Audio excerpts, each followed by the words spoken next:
বিশ্ব জগৎ ঘুরলে যার জোড়া পাবে না, আমার নবীর মতো আহার নবী হবে না, আমার নবীর মতো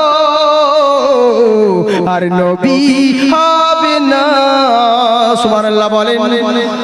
কি বলছে দেখুন, কোথায় গেলে পাবো মোরা এমন দয়ার নবী, জিনার হাতে রোজ হাসরের জান্নাতের চাবি কাঠি।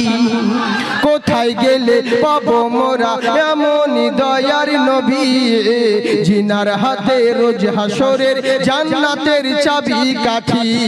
ওরে সেই নবীজি ধরাই এসে দিলেন খোদার ঠিকানা। বারবার আসিস খেলছে বাতাস গাইছে পাখি নবীর নাম, আপন মনে খোদার ধ্যানে পড়ে তারা শুভ শাম। হাসছে আকাশ খেলছে বাতাস গাইছে পাখি।